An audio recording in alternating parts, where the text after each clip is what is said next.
नमस्कार, मी डॉक्टर सोनाली सरनोबत. बेळगाव लाईव्हच्या सर्व दर्शकांना माझा नमस्कार. आज आपण एका नवीन आजाराची माहिती घेणार आहोत, ते म्हणजे हॅलिटोसिस. हॅलिटोसिस अर्थात मुखदुर्गंधी म्हणजे तोंडाला येणारा खराब वास.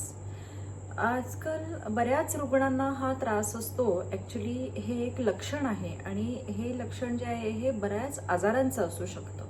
ह्या लक्षणाच्या मागं बरेच काही आजार किंवा बरेच काही कारणं असू शकतात.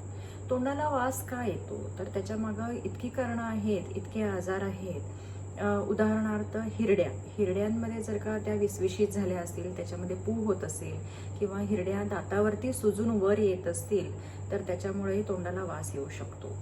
त्यानंतर गालाची आतली अंतरत्वचा, गालाच्या आतील बाजूला जे काही मऊ असा हा जो लेअर असतो, त्या लेअरला जर का सारखे माउथ अल्सर्स येत असतील, फोड येत असतील किंवा गुटखा तंबाखू खाणाऱ्या लोकांच्या मध्ये सबम्युकस फायब्रोसिस नावाचा एक प्रकार असतो. म्हणजे तिथली अंतरत्वचेचा दाह होऊन होऊन ती जाड होते आणि नंतर ती कोरडी होऊन पांढरी पडायला लागते आणि त्यातनं एक विचित्र खराब असा वास यायला लागतो.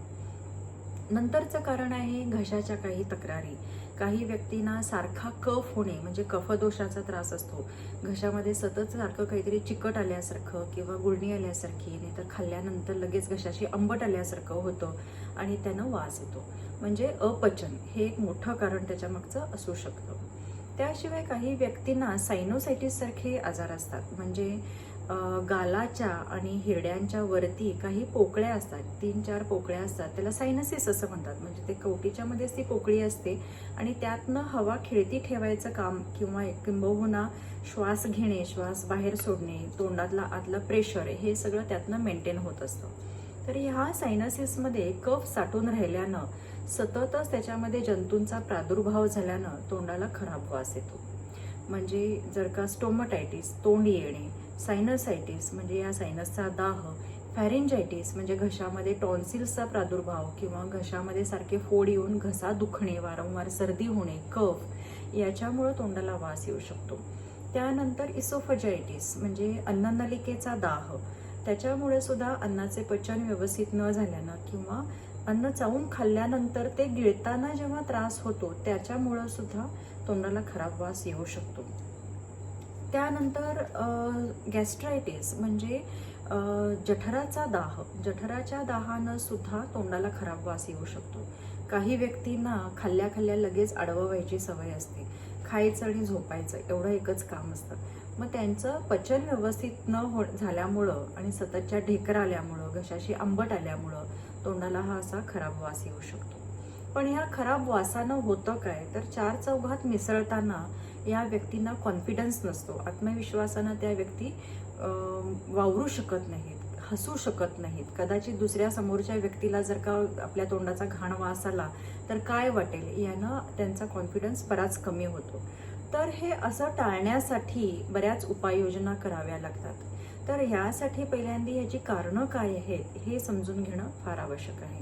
काही व्यक्तींच्या मध्ये तोंडात लाळ नीट तयार होत नाही, कारण लाळ तयार करणाऱ्या ग्रंथी ज्या असतात त्या सबमॅन्डिब्युलर म्हणजे हिरड्यांच्या खाली असतात, जिभेच्या खाली असतात आणि कानाच्या आणि जॉचा अँगल म्हणजे जिथं जबड्याचा अँगल असतो कानाकडे तिथं असतात. त्याला पॅरोटिड ग्लँड्स म्हणतात.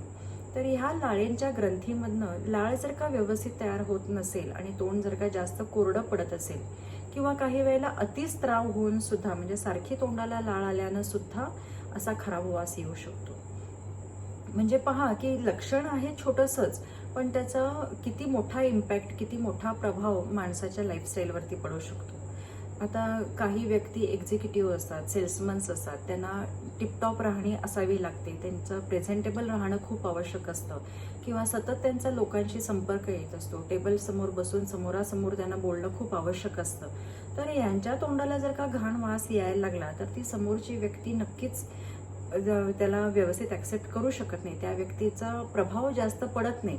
म्हणजे किती अव्यवस्थित अस्वच्छ व्यक्ती आहे असं इम्प्रेशन होऊन जातं.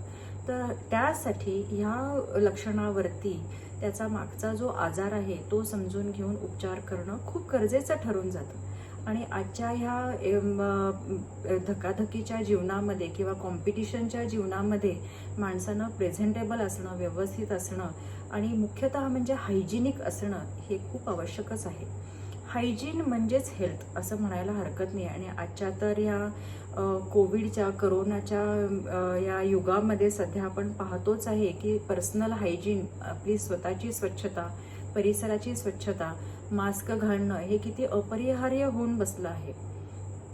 तर हा रोग समजून घेणं आणि त्याच्या मागची कारणांची मीमांसा करणं हे खूप गरजेचं आहे. म्हणजे ही कारणं समजून घेणं आणि कशामुळं हा आजार होतो हे समजून घेणं आणि त्याच्यासाठी मुख्य म्हणजे न लाजता उपचार घेणं हे खूप महत्त्वाचं आहे.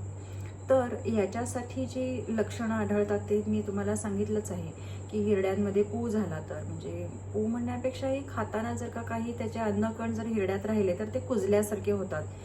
म्हणजे दात ब्रशिंग व्यवस्थित न केल्यामुळं दातांवरती कीटण साठून त्याचा जो काही कीटणाचा एक थर दातांच्या आतल्या किंवा बाहेरच्या बाजूला बसतो त्यातनं सगळ्यात घाण वास यायला सुरू होतो. तर दात स्वच्छ घासणं हेही खूप आवश्यक आहे. तर दात स्वच्छ घासण्याची पण एक पद्धत असते. आजकाल तुमच्याकडे यूट्यूब आहे, इंटरनेट आहे, तर त्याच्यामध्ये दात कसे स्वच्छ घासावेत, ब्रशचा कसा वापर करावा, ब्रशपेक्षाही जर का तुम्ही नॅचरली त्रिफळा चूर्णानं जर का दात घासले तर ते खूप स्वच्छ होतात आणि त्यानं मुखवासाचा म्हणजे तोंडाला चांगला एक वास येण्याची सुद्धा प्रक्रिया घडू शकते. आजकालच्या ज्या टूथपेस्ट आहेत त्याच्यामध्ये साखरेचं प्रमाण जास्त असतं, त्याच्यामुळं फायदा होण्यापेक्षा हा तोटाच जास्त होतो.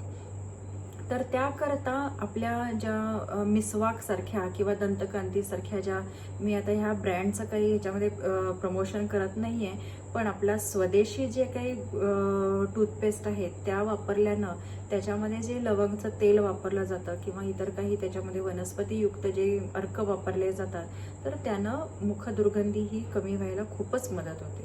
आणि आपले पूर्वीचे लोक जे दातून वापरायचे म्हणजे कडुनिंबाची जी काडी वापरायची ती खरोखरच चांगली होती. आणि त्याशिवाय आपलं त्रिफळा चूर्ण म्हणा किंवा राख सुद्धा हे एक प्रकारे जंतुविरहित केलेलीच पावडर असं म्हणायला हरकत नाही, पण ती राख सुद्धा चांगली असावी. म्हणजे ती चूर्णासाठी वापरण्यात येणारी अशी राख असली पाहिजे. किंवा साध्या मिठानं सुद्धा दात घासले तरी सुद्धा स्वच्छ होऊ शकतं. तर ह्या प्रत्येकाच्या आपल्या मग पर्सनल परसेप्शन्स आहेत. आपल्या व्यक्तिवैशिष्ट्यानुसार तुम्ही दात घासण्याचे हे पर्याय तुम्ही निवडू शकता. प्रत्येकाची आवड आणि त्याच्यातनं होणारी निवड ही वेगळीच असते. तर ह्याच्यावरचे उपचार जे काय आहेत, आता त्याच्या मागचा जो आजार आहे त्याचे आपण उपचार करायला पाहिजेत. हिरड्यांचा आजार असेल तर हिरड्यांचे उपचार करायला पाहिजे, दातांचा आजार असेल तर दाताचा, शिवाय सायनसचा, त्याच्यानंतर लाळेच्या ग्रंथींचा, घशाचा, जठराचा, पचनाचा, ह्याचे सगळ्याचे उपचार करणं खूप गरजेचं आहे. मेथीचा काढा करून, मेथी दाण्यांचा काढा करून त्यांना गुळण्या केल्यानं तोंड स्वच्छ व्हायला उपयोग होतो. शिवाय आपलं जे पूर्वापार खायचं पान असतं जे आपण विडा म्हणतो त्याच्यामध्ये सुद्धा मुखवासासाठी वेगळी वेगळी द्रव्य घातली जातात. तर त्यामध्ये सुपारी आणि तंबाखू सोडून जे साधं पान आहे ते खाल्ल्यानं सुद्धा खूप फायदा होतो. आणि मुखदुर्गंधी दूर करण्यासाठी, त्याच्या मुळापासनं ते आजार पूर्णतः बरे करण्यासाठी होमिओपॅथीसारखं दुसरं औषध नाही. होमिओपॅथीमध्ये हिरड्यांचा विसविशीतपणा कमी करण्यासाठी, हिरड्यांवरती आणि दातांवरती जर टार्टर म्हणजे कीटण जर का जास्त वाढत असेल तर ते कमी करण्यासाठी, सायनसचा पूर्णतः उपचार करण्यासाठी, लाळेच्या ग्रंथींचे पूर्ण उपचार करण्यासाठी, गॅस्ट्रायटिस, टॉन्सिलायटिस, फॅरेंजायटिस, लॅरेंजायटिस ह्या सगळ्या दाह होणाऱ्या विकारांमधनं पूर्णतः मुक्ती मिळवण्यासाठी औषधं अतिशय उत्कृष्ट आहेत. त्याच्यावरती चांगले उपचार घेऊन हा मुखदुर्गंधीचा आहार पूर्णपणे आपण कमी करून घ्यावा किंवा बरा करून घ्यावा असं मी तुम्हा सगळ्यांना आवाहन करते. कारण हा मुखदुर्गंधीचा आजार हा आपलंच लाईफस्टाईल पूर्णतः बाद करत असतो. त्याच्यामुळं तोंडाला येणाऱ्या खराब वासापासून मुक्ती मिळवण्यासाठी होमिओपॅथीसारखा दुसरा पर्याय नाही. आणि ह्या आजाराच्या म्हणजे दात घासण्याच्या ज्या पूर्वीच्याच पद्धती आहेत त्याच्यासाठी आयुर्वेद म्हणजे हा आयुष्याचा वेद, तर त्याच्यासारखा दुसरा पर्याय नाही. म्हणजे आयुष्य चांगलं कसं जगायचं ह्याच्यासाठी आपल्या रोजच्या दिनचर्येमध्ये आपल्याला खूपसे फेरफार करावे लागतात. तर आपण आयुष्य कसं जगायचं हे आयुर्वेदात सांगितलेलं आहे. आणि जर का तुम्हाला आजार झाले तर ते कसे बरे करायचे हे होमिओपॅथीमध्ये सांगितलेलं आहे. तर ह्याचा आपण निश्चित फायदा करून घ्याल अशी अपेक्षा. ह्या व्हिडिओबरोबरच ह्या आजाराची पूर्ण माहिती आपल्याला लेखाबरोबर सुद्धा मिळेलच आणि आम्ही दिलेल्या फोन नंबर्सवरती तुम्ही संपर्क साधायला विसरू नका. जर का काही आजार असेल तर निश्चित आमच्यापर्यंत येऊन तुम्ही पोहोचू शकता आणि उपचार घेऊ शकता. धन्यवाद.